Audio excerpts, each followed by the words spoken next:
ارمہام سیدی فل تیزی سے گھر پہنچا تھا. آتے آتے اس کو 1 گھنٹہ لگ چکا تھا کیونکہ اس وقت وہ دوسرے علاقے میں تھا، لیکن اس کے ساتھ پوری ٹیم آرمی کی تھی. وہ مختلف شارٹ ویئر سے گزرتے جلدی پہنچ گئے تھے. آرمی کی وجہ سے پہلے ہی ٹریفک وغیرہ کو کنٹرول کر لیا گیا تھا تاکہ ان کو کوئی پریشانی نہ ہو. پوری آرمی فوج جانتی تھی اور ارمہام سیدی کے لیے اس کی بہن، اس کی ماں کیا ہے. دشمن بھی ان کے بارے میں کچھ نہیں کہہ سکتے تھے کیونکہ یہ چیز ارمہام سیدی کے بس کے باہر ہوتی تھی. وہ تیزی سے گھر میں داخل ہوا تھا. آرمی رینجرز جانتے تھے وہ واپس آئے گا، اس وجہ سے پہلے ہی اس کی اور اپنی گاڑیوں کا رخ بدل چکے تھے. ماما، حور کہاں ہے ماما؟ ارمہام نے روتی ہوئی رابعہ بیگم سے پوچھا. پتہ نہیں، میری بچی. وہ روتے ہوئے نڈھال ہوئی. مستا شاری. ارمہام دھاڑا. یس کمانڈر. حسینہ تیزی سے اندر آئی. ارمہام نے رابعہ بیگم کا خیال رکھنے کا اس کو آرڈر دیا. اس نے سر ہلاتے ہوئے ان کو سنبھالا تو وہ مسلسل روئے جا رہی تھی. ماما، میں حور کو کچھ نہیں ہونے دوں گا. ارمہام ان کو تسلی دیتے سرخ آنکھوں سے باہر کی طرف بڑھا تھا. مجھے 10 منٹ میں اپنے گھر کے آس پاس جتنے بھی سیل فونز ایکٹیو تھے ان کی لسٹ چاہیے. صرف 10 منٹ. ارمہام کی دھاڑ پر رینجر سر ہلاتے اپنے اپنے کام میں مگن ہوئے. ایک بڑی تعداد میں آرمی گاڑیوں کی قطار ان کے گھر کے باہر تھی. کچھ لوگ اٹھ کر ان کو ایسے دیکھ رہے تھے جیسے پتہ نہیں وہ پہلی مرتبہ آئے ہوں یا کسی اور دنیا کے ہوں. اگلے 15 منٹ میں ان کے سامنے 15 نمبروں کی لسٹ موجود تھی. شٹ! وہ گاڑی کو ٹھوکر مارتا چلا گیا. اس کے پاس ٹائم بہت کم تھا. جیسے جیسے وقت گزر رہا تھا اس کے دل کی دھڑکن بھی بڑھ رہی تھی. تم ان 4 نمبروں کے علاوہ ان نمبروں کی ڈیٹیلز جلدی سے جلدی نکالنے کی کوشش کرو. میں تب تک کچھ کرتا ہوں. ارمہام نے 4 نمبر کو کٹ کرتے ان سے کہا تو وہ سر ہلاتے کام میں لگے. ارمہام نے فون نکالا اور ایک مخصوص پرائیویٹ نمبر ڈائل کیا. پک اپ دا کال. پک اپ. وہ بڑبڑایا تھا. ہلو. کال اٹھاتے ہی ارمہام بولا. کون؟ دوسری طرف سے بھاری بھرکم آواز گونجی. میں کمانڈر ارمہام زیدی بات کر رہا ہوں. ارمہام جلدی سے بولا تو دوسری طرف سے موجود شخص نے کان سے فون ہٹاتے ایک نظر اس کو دیکھا. اگلے ہی پل اس نے فون واپس کان سے لگایا اور تیزی سے سامنے پڑے کمپیوٹر پر وہ نمبر لکھنے لگا. بولو. وہ صرف ایک لفظ بولا جبکہ ہاتھ ابھی بھی تیزی سے کمپیوٹر پر چل رہے تھے جہاں ارمہام سیدی کی لوکیشن کے ساتھ ساتھ پوری ڈیٹیلز آ چکی تھی. وہ شخص اطمینان سے مسکرایا جیسے اس کو تسلی ہو گئی ہو. وہ پورا ڈیٹا فائل میں کرتا چیئر سے اٹھا. مجھے تمہاری مدد چاہیے. تمہارے ہوتے ہوئے ایک جرم ہو گیا اور تم بولتے ہو کہ میرے ہوتے ہوئے علاقے میں غلط کام ہو نہیں سکتا. ارمہام کے طنز پر وہ مسکرایا. تم تو کمانڈر ہو نا. بہن تو تمہاری اغوا ہوئی ہے نا. تمہارا کوئی ڈر نہیں. تمہارے دشمنوں کو کیا؟ جو تم مجھے باتیں سنا رہے ہو کیا کرے گا کمانڈر تو؟ تجھ سے اپنی بہن نہیں سنبھالی گئی. اس کی بات پر ارمہام کا رنگ سرخ ہوا. میں نے تمہاری فضول بک بک سننے کے لیے کال نہیں کی. مجھے بتاؤ کیا تمہیں پتا ہے ان سب کے پیچھے کون ہے؟ ارمہام کی بات پر وہ کہا لگا گیا. دیکھ کمانڈر، پہلی بات مجھ سے بات کرتے وقت لفظوں کا چناؤ جو ہے نا سوچ سمجھ کر کیا کر، کیونکہ کیا ہے نا کون سا لفظ مجھے برا لگ جائے کچھ نہیں پتا. دوسری بات میں حکم نہیں ریکویسٹ سنتا ہوں تو میرے سامنے حکم نہیں ریکویسٹ کیا کر. تیسری بات مرد بن مرد، حفاظت کرنا سیکھ. اس کی بات پر ارمہام نے سب سے آنکھیں میچی. کمانڈر سر، یہ 6 نمبر اس محلے کے ہیں، باقی بچے یہ 5 نمبر تو ایک میں سے ایک مشہور بزنس ٹائکون یمہان دورانی کا ہے اور یہ نمبر. کیا کہا؟ یمہان دورانی؟ اس سے پہلے کہ وہ رینجر اپنی بات مکمل کرتا ارمہام اس کی بات کاٹ کر بولا. دوسری طرف فون سنتے اس شخص کے چہرے پر مسکراہٹ آئی. جلدی سے یمہان کی لوکیشن نکالو. ارمہام سب سمجھتا جلدی سے بولا. اس نے سمجھتے سر ہلایا. ہاتھ ذرا دھیرے چلانا کمانڈر، تیرے گھر کا ایک حصہ بن چکا ہے اب وہ یمہان دورانی. اور بات سن، گلشن کالونی کے سب سے آخری گودام میں تجھے وہ مل جائے گا. دوسری طرف موجود شخص نے کہہ کر کال کاٹی جبکہ وہ اس کی آدھی بات سمجھتا جلدی سے گاڑی میں بیٹھا. سب حیران ہوئے کہ ابھی تو لوکیشن بھی پتہ نہیں چلی اور اگلے 20 منٹ میں وہ دروازہ توڑ کر اس کے سامنے تھا. وہ چاروں سر جوڑے بیٹھے تھے. بدر اس وقت ان میں نہیں تھا. ڈیرک نے اندر داخل ہو کر ان کو دیکھا. کیا ورے کائے کو سب کے منہ پر 12 بجرے لائے؟ ترک نے اس کے اسپاٹ چہرے دیکھتے ہوئے پوچھا. اگلے ہی پر ارکم نے اس کو سب بتانا شروع کیا. ترک نے پرسوچ نظروں سے اس کو دیکھا. ریکارڈنگ سنا؟ ترک نے سنجیدگی سے روحان کو کہا تو اس نے سر ہلاتے ریکارڈنگ پلے کی. کچھ تو ہے. ترک نے سر ہلایا. تیار ہے نا سب؟ درک کے کہنے پر سب نے سر ہلایا. فجر تم رہی رہو گی ازالہ کے ساتھ. درک کی بات پر وہ سر ہلا گئی. درک نے پرسوچ نظریں اسکرین پر جمائی اور جیب سے سگریٹ نکالی. جس کو تراب نے ہاتھ میں پکڑے لائٹر سے سلگایا۔ بھا، حور اس کی طرف بڑھی۔ اس سے پہلے کہ یمہان نے اس کی کلائی ہاتھ میں دبوچی، یہ منظر دیکھتے ارمحام کا خون کھولا۔ چھوڑ میری بہن کو سالے، وہ دھاڑا۔ پوری فورس ان پر گنز تان چکی تھی۔ تیری بہن میری بیوی ہے تو سالہ تو ہوا نا میرا۔ یمہان کے طنز پر ارمحام نے غصے سے اس کو دیکھا۔ ولف کی بات کا مطلب اس کو جیسے اب سمجھ آیا تھا، لیکن وہ اپنی سوچ کو جھٹک گیا۔ بکواس مت کر یمہان دورانی، میں کہتا ہوں اپنے غلیظ ہاتھ ہٹا میری بہن سے، ورنہ شوٹ کر دوں گا۔ ارمحام چلایا۔ کیا یار، کتنا چیختا ہے، کان میں درد ہو گیا۔ میں جھوٹا لگتا ہوں؟ پوچھ اپنی بہن سے جس نے میرے ساتھ نکاح پڑھا ہے۔ یمہان تیکھی مسکراہٹ سے کان میں انگلی مارتے بولا تو ارمحام نے حور کی طرف دیکھا۔ واہیات انسان ہے تو۔ چنم آنکھوں سے ارمحام کو دیکھ رہی تھی، اس کی آنکھوں میں آنسو دیکھتے وہ تڑپا۔ حور، وہ تڑپ کر اس کی جانب بڑھا۔ سالے صاحب، پہلے حور کے شوہر سے تو مل لیجیے، یمہان نے کہا لگا کر کہا۔ ارمحام نے ایک نظر حور کو دیکھا اور نظروں ہی نظروں میں اس سے جیسے پوچھا۔ حور نے سر جھکایا، جس کا مطلب وہ سچ میں اس کا شوہر تھا۔ شوہر نامراد میرے ہاتھوں سے شوٹ نہ ہو جائے، اس سے بہتر ہے شوہر سائڈ ہی رہے۔ ارمحام کے لہجے پر یمہان نے ہونٹ بھینچے۔ ارمحام نے تیزی سے حور کو سینے سے لگایا۔ حور تڑپ تڑپ کر رو دی۔ دیکھ کمانڈر، تو مجھے مارنے کی بات کر رہا ہے، تیری بہن رو رہی ہے، آخرکار میں مرا تو وہ بیوہ ہو جائے گی نا۔ یمہان نے ارمحام کو چڑھایا۔ پولیس فورس ان کو دیکھ رہی تھی۔ اگر شوہر تیرے جیسا ہے تو میں اپنی بہن کو 100 بار بیوہ بننا کرنا پسند کروں گا۔ ارمحام کی بات پر یمہان جل کر رہ گیا۔ اریسٹ ہم۔ ارمام زادی کی کڑک دار آواز پر یمہان نے ان کو دیکھا۔ ارمحام آرڈر دیتا، حور کو سینے میں بھینچتا باہر نکلا۔ تو اچھا نہیں کر رہا ارمحام، تیری بہن مجھ سے جان نہیں چھڑوا پائے گی۔ یمہان چیخا۔ اس کا پلان ہوا ہو گیا تھا۔ وہ سمجھا تھا کہ کوئی نہیں پہنچ پائے گا، لیکن ارمحام پوری فورس کے ساتھ پہنچ گیا تھا۔ اگر خالی ارمحام ہوتا، یمہان ہینڈل کر لیتا اور حور کو اپنے پاس رکھ کر صبح اس کو طلاق دے دیتا، لیکن اس کا سارا پلان دوہرا ہو گیا تھا۔ وہ حور جو طلاق دینے کا فیصلہ کر چکا تھا۔ میں اچھا کر رہا ہوں یا برا تو ٹینشن نہ لے، یمہان دورانی تجھ سے میں نمٹ لوں گا، اور جب کورٹ میں فیصلہ ہوگا تو اپنی بہن کو بھی چھڑوا لوں گا۔ ارمحام دھاڑا۔ چل سالے صاحب، پھر تجھے اتنے کورٹ کے چکر لگواؤں گا کہ تیری 7 نسلیں کورٹ کی شکل نہیں بھولیں گی۔ یمہان نے تب کر کہا، بڑبڑاتے اس فورس کی حراست سے باہر نکلا۔ ارمحام جیسے ہی حور کو اندر لے کر داخل ہوا، رابعہ بیگم دوڑتے ہوئے اس کو سینے سے لگا گئی۔ میری بچی، میری جان، تم ٹھیک ہو نا؟ یا اللہ تیرا شکر ہے میرے مولا۔ رابعہ بیگم رو رہی تھی۔ حسینہ نے ارمحام کی طرف دیکھا۔ مسٹر شاری، آپ ٹیم کے ساتھ واپس پہنچے، میں کل صبح پہنچ جاؤں گا، اور سسپیکٹڈ کو مخصوص جگہ پر بھیج دو۔ ارمحام کی بات پر وہ گہری سانس لیتے اس کو سلیوٹ پیش کر کے باہر نکلی۔ کس نے کیا یہ؟ رابعہ بیگم اس کا ماتھا چوم کر بولی۔ حور کی آنکھیں نم ہوئیں۔ ماما، میں آپ کو بتاتا ہوں، حور، آپ اپنے کمرے میں جاؤ، آرام کرو، ٹینشن نہیں لینی، آپ کا بھا آپ کے ساتھ ہے۔ ارمحام اس کو کندھے سے پکڑ کر بولا تو وہ نم آنکھوں سے سر ہلاتے کمرے کی جانب بڑھی۔ ارمحام نے گہری سانس لیتے رابعہ بیگم کو سب بتا دیا۔ رابعہ بیگم کی آنکھوں سے آنسو دوبارہ بہنے لگے۔ کیا گارنٹی ہے کہ وہ میری بچی کے ساتھ برا نہیں کرے گا؟ اب جو بھی ہو وہ اس کا شوہر ہے ارمحام، تم جانتے ہو نا ہمارے معاشرے کو۔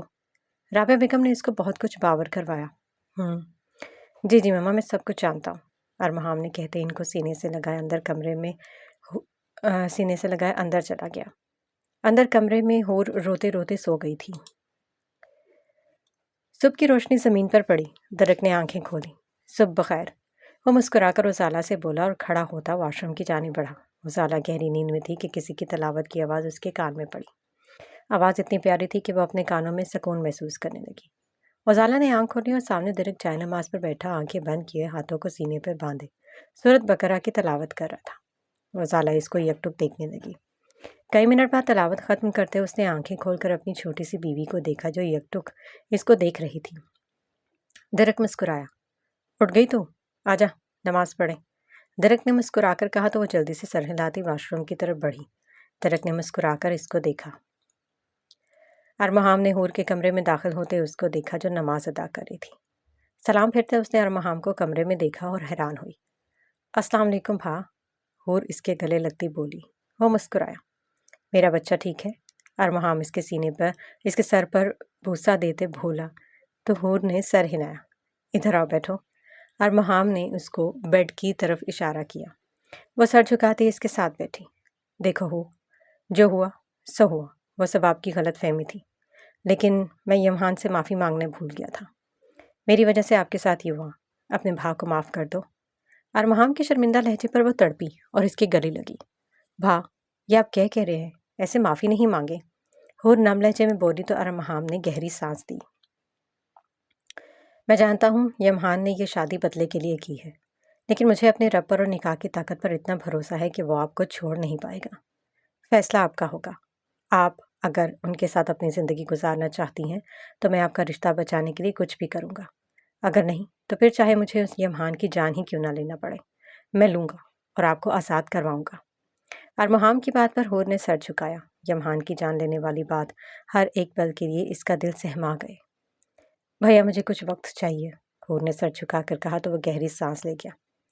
میں سمجھتا ہوں جس سچویشن میں یہ سب ہوا ہے آپ کے لیے یہ سب قبول کرنا مشکل ہے، لیکن جلدی فیصلہ کرنا اور سوچ سمجھ کر۔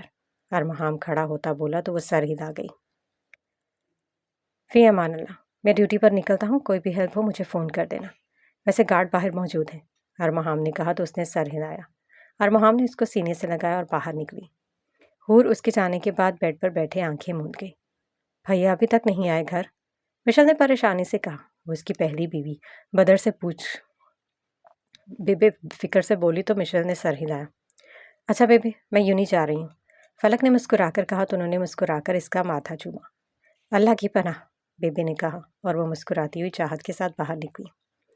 مشل اندر آئی۔ کیا کہا بدر نے؟ بیبے نے جلدی سے پوچھا۔ بدر بھیا کہہ رہے وہ ان کے ساتھ ہی ہیں۔ مشل نے مسکرا کر کہا تو بیبے شکر کا سانس لیا۔ اس بدر کو بولو، درک کو بولے آج ہی یہاں شفٹ ہو جائے۔ بیبے کے کہنے پر مشل نے مسکرا کر سر ہلایا۔ یمحان گہری نیند میں تھا جب کسی نے اس کے منہ پر ٹھنڈا پانی پھینکا۔ یمحان ہڑبڑا کر اٹھا۔ سامنے ہی ارمحام کو دیکھ کر اس کا منہ ایسا ہوا جیسا کڑوا بادام۔ صبح صبح منحوس شکل دکھا دی، سارا دن خراب گزرے گا۔ یمحان دانت پیس کر بولا۔ رات ہی وہ بدر کو سب بتا چکا تھا۔ بدر نے کہا تھا وہ کہ صبح ہی اس کو لینے پہنچ جائے گا۔ واہ، خود منحوس ہو کر مجھے منحوس بول رہے ہو، اشکے وی اشکے۔ ارمحام کے طنز پر وہ بلبلا کر رہ گیا۔ کیوں آیا ادھر سالے؟ یمحان نے سوالیہ نظروں سے اس سے پوچھا۔ تیرا پوسٹ مارٹم کرنے۔ ارمحام کی بات پر یمحان نے کہا لگایا۔ میرا پوسٹ مارٹم کرنے آیا، یہ نہ ہو اپنی ڈیڈ باڈی کر کے باہر جائے۔ یمحان نے کہا تو ارمحام نے بھویں اچکائی۔ ہاتھ تو لگا، کیما نہ بنا دیا تو میرا نام بھی کمانڈر ارمحام زیدی نہیں۔ ارمحام نے سینے پر ہاتھ باندھے کہا۔ ہاں تو ہے ہی کسائی، پتہ نہیں کمانڈر کیسے بن گیا، جبکہ شکل سے بھی کسائی کے خاندان کا لگتا ہے۔ یمحان نے سائڈ سمائل سے کہا۔ اس کا وار زبردست تھا۔ اپنی شکل دیکھیے کبھی آئینے میں، ڈڈو لگتا ہے۔ ارمحام چڑھ کر بولا۔ ہر روز دیکھتا ہوں، ماشاءاللہ نوابوں جیسی ہے، اور ڈڈو ہوگا تو خود۔ یمحان بالوں میں ہاتھ پھیرتے بولا۔ نواب اور تو گلی کے کتے بھی تیرے سے اچھے ہیں یمحان درانی۔ ارمحام کے طنز پر وہ تڑپ کر رہ گیا۔ ایک ہی سالہ دیے اللہ، وہ بھی اتنا بےہودہ۔ یمحان اوپر منہ کر کے بولا۔ ایک ہی بہنوئی دیا ہے اللہ، وہ بھی اتنا خبیث شیطان۔ ارمحام نے فوراً بدلا چکایا۔ زیادہ ٹرٹر نہ کر، کیا کام ہے وہ بول اور جانے دے مجھے، تیری طرف ویلا نہیں ہوں میں۔ یمحان مدعے پر آیا۔ میں اسے یہاں آیا ہوں یمحان درانی کہ تو میری بہن سے دور رہ، اس کے آس پاس بھی نظر نہ آ جب تک میری بہن کا فیصلہ نہیں آ جاتا۔ اگر وہ تیرے ساتھ رہنے پر راضی ہوئی تو ٹھیک، ورنہ تو اس کو چھوڑ دے گا۔ ارمحام کے سرد لہجے پر یمحان نے اس کو دیکھا۔ چھوڑنے والی بات پر اس کا دل لرزا۔ نہیں چھوڑوں گا میں اسے، بیوی ہے وہ میری، کوئی کھلونا نہیں ہے۔ یمحان تھاڑا۔ وہ خود اپنے رویے پر حیران تھا۔ کل استعمال تو اسے کھلونے کی طرح ہی کرنے والا تھا۔ ارمحام کے طنز پر اس نے لب بھینچے۔ اس کے پاس اس بات کا کوئی جواب نہیں تھا۔ کچھ دیر میں بدر شاہ وہاں پہنچا اور ارمحام سے بات کرنے لگا۔ بگ باس، میں بھی آؤں کیا؟ فجر نے ان سب کو جاتے ہوئے جو دیکھا۔ نہیں فجر، تم گھر میں رک کر رسالہ کے ساتھ رہو۔ درک کی بات پر وہ گہری سانس لیتے سر ہلا گئی۔ چلو، سب کو یاد ہے نا کیا کرنا ہے؟ درک نے ایک بار سب سے پوچھا۔ جی باز، سب نے ایک زبان ہو کر کہا، پھر سب باہر نکلے۔ بلیک ممبا، ہمارا وار کامیاب رہا، ٹارگٹ ہمارے حصار میں ہے، اگلے 5 منٹ میں وہ سب یہاں ہوں گے، ایک شخص نے فون پر کہا۔ جیسا کہا گیا ویسا کرو۔ بلیک ممبا کی آواز پر اس نے سر ہلایا۔ اگلے ہی دن ان سب نے خود کو 2 ٹیموں میں تقسیم کیا۔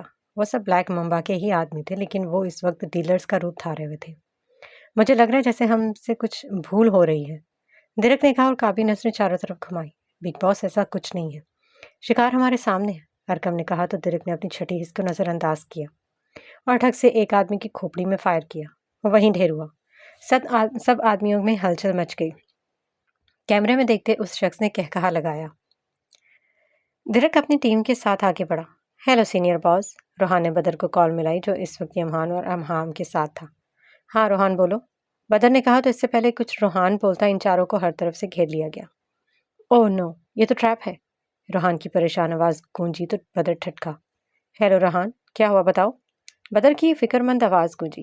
درک نے مسلسل فائرنگ کرنی شروع کر دی جس سے 4 سے 5 بندے ڈھیر ہوئے، لیکن وہ چاروں طرف سے گھر چکے تھے۔ وہ سب بہادری سے مقابلہ کر رہے تھے لیکن وہ سب ان پر بھاری پڑ رہے تھے۔ سب نے گنز کا رخ ان کی طرف کیا۔ درک نے گہرا سانس لیتے ان سب کو گھورا۔ اگلے ہی پل گنز چلیں اور ان میں سے گولیوں کی بجائے سوئیاں نکلی جو ان کے بدن میں چھپی۔ دراصل وہ بے ہوشی کے انجیکشن تھے۔ درک نے بمشکل خود کو بے ہوش ہونے سے روکا لیکن اکٹھی 3-4 سوئیاں لگیں اور وہ ہوش و حواس سے بیگانہ ہوتے ارکم کے ساتھ ہی زمین پر گرا۔ اٹھاؤ ان کو، اور جیسے بلیک ممبا نے کہا ہے ویسے ان سب کو باندھ دو، آج ولف گینگ کی کہانی ختم ہوگی۔ دوسری طرف سے آواز سنتے بدر نے پریشانی سے سر پکڑا۔ کیا کریں؟ ارمہام نے سنجیدہ لہجے میں پوچھا۔ یمہان بھی سنجیدگی سے ان کو دیکھنے لگا۔ لوکیشن ٹریس کرتے ہیں، بدر نے کہا اور یمہان نے سر ہلایا۔ تینوں باہر کو دوڑے۔ کھانا کھا لو اسالہ، فجر نے اس کے سامنے کھانا رکھتے کہا تو وہ مسکرائی۔ آپ نہیں کھائیں گی فجر باجی؟ وہ بولی تو فجر مسکرائی۔ جی جی چلو دونوں کھاتے ہیں، فجر نے اس کی خوشی کی خاطر کہا۔ ازالہ مسکرائی۔ آپ درک کی بہن ہیں کیا؟ ازالہ نے آنکھیں پٹ پٹا کر پوچھا۔ فجر کے چہرے پر پھیکی مسکراہٹ آئی۔ میں ان کے لیے بہن ہی ہوں لیکن میرے لیے وہ باپ سے بڑھ کر ہے۔ جب ساری دنیا نے مجھے دھتکارا تب مجھے درک سر نے اپنایا، مجھے اس قابل بنایا کہ میں اپنے حق کے لیے جی سکوں، میں اس دنیا کا ڈٹ کر مقابلہ کر سکوں۔ اگر آج وہ نہ ہوتے تو شاید میں مر گئی ہوتی۔ فجر کے نم لہجے پر ازالہ نے ان کو دیکھا اور بے ساختہ ہی وہ اس کے گلے لگی۔ فجر نے نم آنکھوں سے اس کو دیکھا اور آنکھیں موند لی۔ درک نے بھاری ہوتے سر کے ساتھ آنکھیں کھولی۔ پورے کمرے میں اندھیرا تھا، بس ہلکی سی نیلی لائٹ آن تھی۔ ہر طرف مختلف ٹیپ، اخبار کے ساتھ ساتھ کاٹ کباڑ بھی تھا۔ دیوار کی ایک طرف ٹمپریچر بورڈ تھا اور جگہ جگہ بڑے سے جالی دار روشن دان تھے۔ درک نے دکھتے سر کے ساتھ پورے کمرے کو دیکھا اور فل قوت سے دھاڑا۔ دھوکہ! وہ چلایا۔ ایک دم ٹن کی آواز گونجی۔ درک نے الجھ کر دیکھا۔ آہستہ آہستہ اس کو سردی کا احساس ہونے لگا۔ ان جالی دار روشن دانوں سے ٹھنڈی ہوا باہر آنے لگی۔ ٹمپریچر بورڈ پر گرمی کا ٹمپریچر -2 تھا۔ او نو، او نو، وہ چیخا۔ مجھے خود کو گرم رکھنا ہوگا۔ وہ کہتے اٹھا اور پش اپ کرنے لگا۔ اس کا بدن دھیرے دھیرے گرم ہونے لگا تاکہ پسینہ جسم پر پسینہ پسینہ تھا لیکن کمرے میں سردی کا احساس بڑھنے لگا۔ روحان نے آنکھیں کھول کر دیکھا۔ وہ ایک کرسی پر بندھا ہوا تھا جس کے چاروں طرف الیکٹرک وائر گھوم رہی تھی۔ روحان نے خود کو کھولنے کی کوشش کی لیکن وہ مضبوطی سے بندھا تھا۔ اس کی نظر ایک شیشے کے بڑے باکس میں بندھے ارکم پر پڑی۔ باکس میں موجود پانی برائے نام تھا۔ اے باس! روحان چیخا۔ ارکم نے دھیرے سے آنکھیں کھولی۔ تراب، اٹھو! روحان کی نظر تراب پر پڑی جو رسی سے لٹکا ہوا تھا۔ رسی نے اس کے ہاتھ کو پیچھے سے باندھا ہوا تھا اور ایک رسی کا پھندا گلے میں تھا۔ اس کے پاؤں کے نیچے ایک ڈرم تھا جس پر وہ کھڑا تھا۔ وہ سب کیا ہے؟ ارکم نے خود کو نکالنے کی کوشش کرتے ہوئے کہا۔ بگ باس کہاں ہے؟ تراب دھاڑا۔ ایک آواز گونجی۔ سب نے چاروں طرف دیکھا لیکن کوئی نہیں تھا۔ اچانک ارکم کی نظر دیوار پر لگے اسپیکر پر پڑی جس میں سے آواز آ رہی تھی۔ بہت سنا ہے ولف گینگ کے لوگوں کے بارے میں اور تم لوگوں کی وفاداری اور دوستی کے بارے میں، تو آج ہو جائے مقابلہ۔ یہ جو باکس ہے جس میں تم بند ہو اس میں دھیرے دھیرے پانی بڑھنا شروع ہوگا۔ آدھے گھنٹے بعد یہ فل بھر جائے گا اور تم ڈوب کر مر جاؤ گے۔ اگر تم نے خود کو بچانے کے لیے باکس توڑنے کی کوشش کی تو یہ سارا پانی ان الیکٹرک وائر پر جائے گا جن میں سے پہلے سے زیادہ کرنٹ آ جائے گا اور تمہارا یہ ساتھی یہیں بیٹھے بیٹھے مر جائے گا۔ اگر تم باکس نہ توڑو تو یہ بچ جائے گا۔ اسپیکر پر آواز گونجی تو ارکم نے سب سے آنکھیں مونجی۔ روحان نے دانت بھینچے۔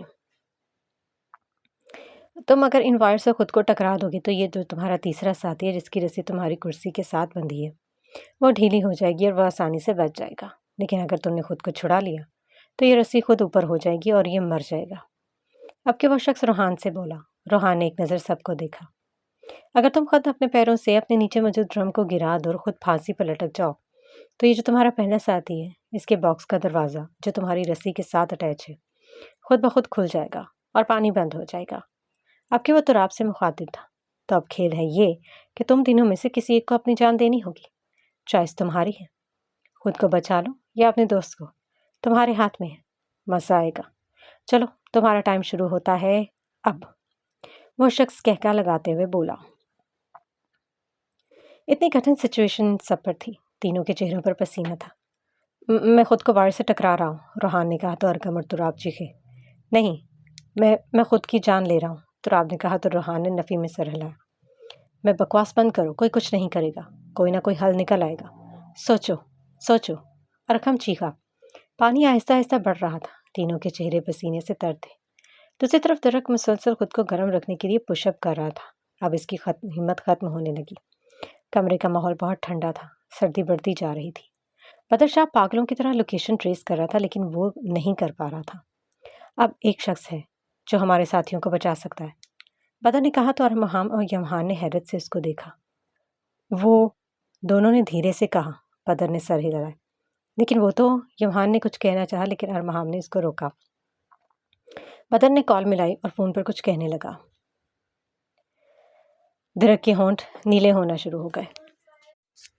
درک کے ہونٹ نیلے ہونا شروع ہو گئے تھے، سردی سے وہ کپ کپا رہا تھا، پورا جسم برف کی مانند ٹھنڈا ہو گیا تھا۔ مجھے یہاں سے نکلنا ہوگا، وہ بڑبڑایا۔ سردی کی شدت سے دانت پس رہے تھے، کمرے کا ٹمپریچر -5 ہو گیا تھا۔ درک نے وہ جالی کھولنے کی کوشش کی لیکن وہ بہت مضبوط تھی، دوسرا سردی کی شدت سے وہ اپنی جگہ پر جم سی گئی تھی۔ مجھے اس کو کھولنا ہوگا، شاید اس میں کچھ ہو، درک خود سے بولا اور ایک سریے کا زوردار وار اس پر کیا جس سے چالی اپنی جگہ سے ہل گئی۔ درک دائیں ہاتھ سے اس کا کنڈا پکڑ کر دھڑاتے ہوئے اس کو کھینچا جس سے وہ کھل گئی، لیکن درک کا پورا ہاتھ خونم خون ہو گیا۔ درد کی شدت سے اس نے دانت پھینچے، لڑکھڑاتے قدموں سے وہ زمین پر پڑا ٹیپ کو کھولتا اپنے زخم پر باندھنے لگا۔ آگ آگ، اخبار کو دیکھتے اس کے ذہن میں جھماکا ہوا، کانپتے ہاتھوں سے اس نے اخبار کو ایک جگہ پر جمع کیا اور اپنی جیب ٹٹولی۔ سگریٹ پینے کا ایک فائدہ تو ہوا تھا کہ آسانی سے اس کو اپنی جیب سے لائٹر مل گیا تھا۔ درک نے کانپتے ہاتھوں سے آگ جلائی، آگ کے جلتے ہی اس کو کچھ سکون ہوا۔ مجھے یہاں سے نکلنا ہوگا۔ اس نے جیب سے اپنا فون نکالا لیکن وہاں نیٹ ورک بالکل نہیں تھا۔ وہ بے بسی سے دھاڑا۔ زندگی میں دوسری دفعہ وہ اتنا بے بس ہوا تھا، پتہ نہیں وہ سب کیسے ہوں گے، درک نے تکلیف سے سوچا۔ ارکم کے پیٹ تک پانی پہنچ چکا تھا، وائر کے گھومنے میں تیزی آ گئی تھی۔ ارکم نے پورے کمرے کا تفصیلی جائزہ لیا۔ اگر وہ وہاں سے نکلتا تو پانی وائرس پر جاتا، اگر جاتا تو روحان کبھی وہاں سے نہیں نکل پاتا، لیکن وہ تراب کو بچا سکتا تھا۔ اچانک ارکم کی نظر وائر سوئچ پر پڑی۔ اوہ یس، وہ خوشی سے بولا۔ تراب اور روحان نے اس کو دیکھا اور اس کے اشارے پر وہ سمجھے اور سر ہلایا۔ وہ مسلسل پانی کے باکس پر وار کرنے لگا لیکن وہ بہت مضبوط تھا اور ارکم کے لیے پانی میں ہو کر اس کو توڑنا بہت مشکل تھا۔ آگ ختم ہوتے ہی سردی پہلے سے زیادہ شدت اختیار کر گئی۔ درک نے ٹیپ کو اپنے جسم پر سختی سے لپیٹنا شروع کیا تاکہ وہ کچھ گرمائش حاصل کر سکے۔ ٹمپریچر -11 ہو گیا تھا، درک کی آنکھیں بند ہونے لگی۔ ایک زوردار آواز کے ساتھ اس کمرے کا دروازہ کھلا۔ درک نے دروازے کی طرف دیکھا، اس کی پوری باڈی بے جان ہو رہی تھی۔ ایک اونچا لمبا شخص اندر داخل ہوا، اندھیرے کی وجہ سے اس کا چہرہ نہیں دیکھ سکتا تھا۔ اس کے پیچھے ہی 3 بندے، اس کے دائیں طرف 3 بندے بائیں طرف ہوئے، دائیں طرف سے 2 بندے اور بائیں طرف سے بھی 2 بندے آگے آئے۔ انہوں نے ایک دوسرے کی کمر کے ساتھ کمر جوڑ کر اس کی کراس کی شکل میں ہوتے چاروں کونوں میں لگے CCTV کیمرے میں بندوق تانی۔ ایک ساتھ 4 گولیاں چلی اور کیمرے زمین بوس ہوئے۔ درک نے بمشکل آنکھیں کھولیں اور اپنی طرف بڑھتے شخص کو دیکھی۔ اس کی آنکھیں پھول آب و تاب سے چمکی، ہونٹوں پر سائڈ اسمائل آئی اور اس کی آنکھیں بند ہوئی۔ جلدی آگ جلاؤ، ہری اپ، وہ شخص بولتا درک کو اٹھاتا باہر لایا۔ اتنی دیر میں اس کے ساتھی آگ جلا چکے تھے۔ وہ شخص اس کے سینے پر دباؤ دیتے آکسیجن کی کمی پوری کرنے لگا۔ CPR، ایک شخص شرارت اور پریشانی سے بولا تو ایک شخص نے گھور کر اس کو دیکھا اور اس کو CPR دینے لگا۔ ایک شخص اس کا پاؤں مسلتا اس کو گرمائش دے رہا تھا اور ایک ہاتھوں کو مسل کر۔ کچھ منٹ کی محنت کے بعد اس کو ہوش آیا۔ I'm proud of you، درک نے مسکرا کر دھیمی آواز میں کہا تو سب نے خوشی سے اس کو دیکھا اور ان کے الفاظ پر سب نے فخر سے گردن اکڑائی۔ اگلے ہی پر وہ اس کو لے کر ہسپتال روانہ ہوئے۔ کال بند کر کے بتا دو، بگ باس سیو ہے، ان میں سے ایک شخص بھاری آواز میں بولا تو سب نے سر ہلایا۔ پانی ارکم کی گردن تک پہنچ چکا تھا۔ ارکم نے ایک زوردار وار کیا کندھے سے اور شیشہ ٹوٹ گیا۔ بہتا پانی الیکٹرک وائر سے ٹکرایا، سے پہلے سے زیادہ کرنٹ مارنے لگی اور تیز گھومنے لگی۔ ارکم گھٹنوں کے بل بیٹھتے گہری گہری سانس لینے لگا۔ اسی وقت بدر شاہ یمہان دورانی اور ارمہام نے اندر قدم رکھا۔ ارمہام نے دوڑ کر سوئچ آف کیا، جس پر سے وائر نے گھومنا بند کیا۔ یمہان نے بھاگ کر تراب کی رسیاں کھولنی شروع کی اور اس کو آرام سے نیچے اتارا۔ ارکم کو بدر نے کھڑا کیا اور اس کو سینے سے لگایا۔ بگ باس کہاں ہے؟ روحان نے پوچھا۔ تینوں نے ہونٹ بھینچے۔ تبھی بدر کا فون رنگ ہوا۔ سیکرٹ مین دیکھ کر اس نے کال اٹھائی۔ بدر شاہ اسپیکنگ۔ وہ گہری سانس لیتے بولا، تھینک گاڈ، یہاں بھی سب انڈر کنٹرول ہے، سب سیو ہیں۔ بدر خوشی سے بولا، بگ باس خیریت سے ہیں؟ وہ خوشی سے بولا تو سب نے سکون کا سانس لیا اور ایک دوسرے کے سینے سے لگے۔ تو بلیک مامبا، ہماری وفاداری اور دوستی کا امتحان تم نے لے لیا۔ ہم پورے نمبروں سے پاس آئے، لیکن یہ تم نے بہت غلط کیا کہ اب تم جہاں بھاگ سکتے ہو بھاگ جاؤ، کیونکہ ولف جاگ چکا ہے اور پہلے سے زیادہ خطرناک ہو گیا۔ اب وہ تمہیں پتال سے بھی کھینچ کر لائے گا۔ اپنی باری کا انتظار کرنا۔ ارکم نے دھاڑ کر کہا اور ایک دوسرے کی سنگت میں وہاں سے نکلے۔ سب کا رخ ہسپتال کی طرف تھا۔ ان کو اپنے بگ باس، اپنے محسن سے ملنا تھا، جس کا وجود ہی ان سب کے لیے جینے کی امنگ تھا اور وہ اس کے بغیر نہیں رہ سکتے تھے۔